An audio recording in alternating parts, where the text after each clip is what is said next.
All right, hello, happy Tarot Tuesday. Welcome back. It's your girl Chelsea Mancini, your tarot reader.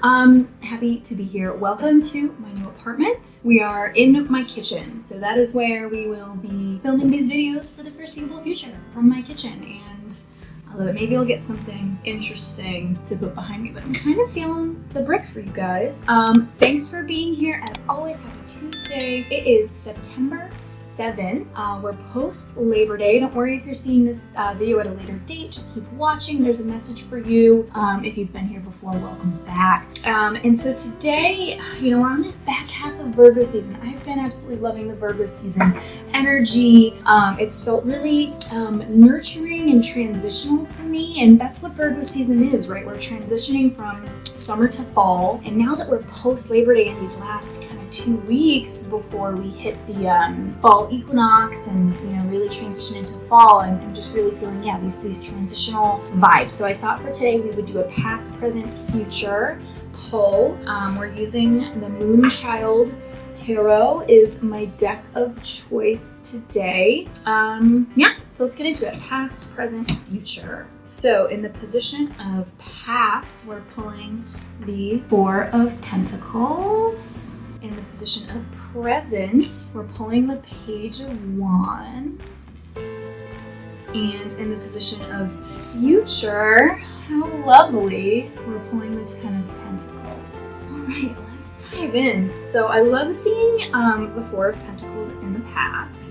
So our fours being structure and stability, and our pentacles being about all of those things. I mean, it's Virgo season. It's an earth season, right? We're about structure and routine, and the pentacles relate to money and career and finances and environment and the tangible stuff. And when we add more structure on top of that with our four, oftentimes it means we're trying too hard to control things. That's really what comes up for me in the Four of Pentacles. It's like, and you can see here, she's got her hand around her throat, almost as if she's kind of keeping herself from speaking, keeping herself from really seeing what could be, because we're too worried about what we have already. And so the Four of Pentacles to me is like a closed fist. It's like we're trying to hold on to what we've got because it's good and we want to keep it. But when we are holding on desperately, we aren't able to allow in more, and we aren't able to allow what we have to shift and change and really serve us. It's like,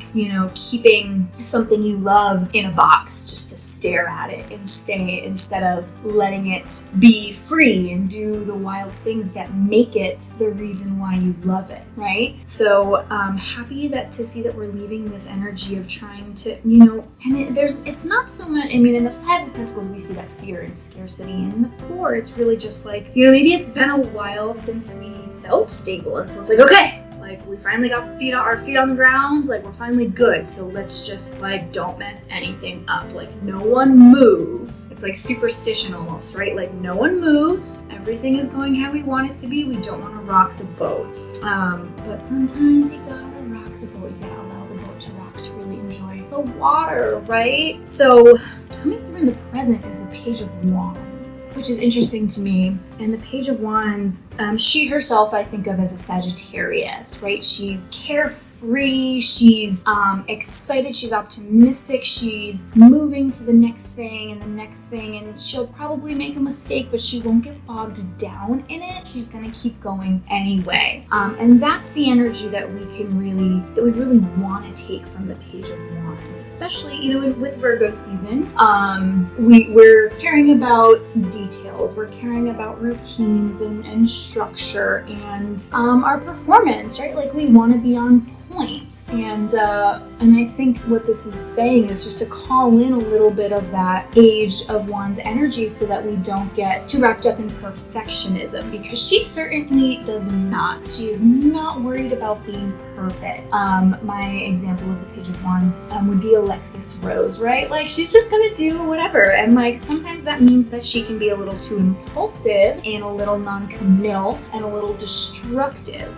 So we want to find a balance, right? We want to capitalize on our Virgo season energy, this time of creativity and organization, but make sure we're calling in, this ability to not get too wrapped up in the perfectionism, to keep moving despite mistakes, and to really just, she's like a firecracker, like to just shine and do the things. She's not gonna do anything she doesn't want to do, point blank, period. Like she's gonna do what she wants to do, and maybe she'll start something and realize then that she doesn't want to do it as much anymore.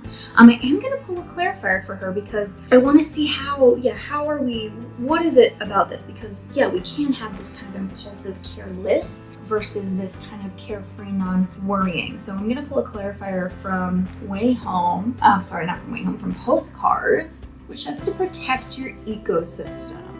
So my thought here with the Page of Wands being in present and protect your ecosystem is, again, she's not going to do anything she doesn't want to do. She'll try a bunch of stuff, right? Like she's down to try. So like trying is cool, but think with the Virgos, right? With Virgo season, not with Virgos. I love Virgos. I love your ability to just be organized and be on task. It's great. I think with this Virgo season energy and this making sure we don't want to get wrapped up in perfectionism. I think when you're like eager to serve, right? Virgo's a servant, they're a healer, and sometimes that means you're gonna say yes when you should not. Sometimes that means that you're going to just serve and serve and serve and serve until you drain yourself. And again, this time of year, it's like we're back to routines, right? And sometimes we can go way too far and try to plan every single thing and say we're gonna set up all of the habits at the same time, and then it ends up kind of blowing up in our faces, right? We don't want to do that. We want to protect our ecosystem. We want to take an honest look, right? And ask yourself, do I want this, or is this feeling like something that I should want, or I should say yes to, even though it doesn't really resonate? And let's be open without hindering or infringing on our personal boundaries this Virgo season, okay? And then, you shall be rewarded. We love to see the 10 of Pentacles. We love to see the 10 of Pentacles, right? And this is the 10 of Pentacles. To me, I think of gratitude first and foremost. I think it's when you get to a point where, and I've been kind of playing with this concept a lot personally, where you're happy with the way things look.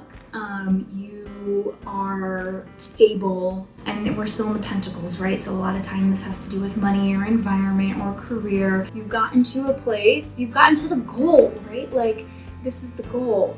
But in the 10, it's like you have this big picture view of how you got there, and you're able to feel grateful for the times when you were at the ace and the 5, and remember those days when you swiped your card and you didn't know if it was going to get approved, right? And like now you don't worry about that, right? So that might not be the exact example, but just to kind of provide the concept that I'm trying to illustrate here. And the other great thing about the 10 is your community that's around you. And that's what it is. It's community. It's like this beautiful picture of abundance where you are sharing freely with your loved ones, with your environment, with those that are around you, because you can, not from a place of I'm worn down, but like I need to help. It's more I've arrived and now I can help in a way that I couldn't before, and so I'm going to do so. That's the 10 of Pentacles. And it's just so, it's so beautiful. It's this balanced sense of completion, and not to say that, that's the end, like, and we're never going to be at the ace again, and we're never going to be at the 5 again, because we definitely are.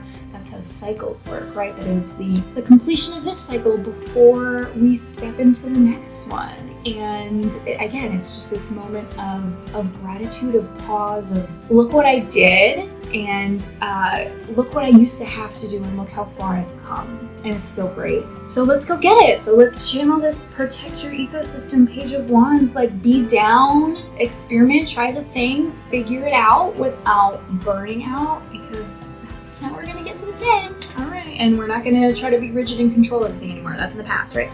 All right, thank you guys so much for being here. Happy Tuesday. Bunch of links in the description. Links to my book, links to personalized readings, links to my free resources. And please follow me over on Instagram at Chelsea K. Mancini and join me there every Thursday night at 8 p.m. Eastern Time for a live reading.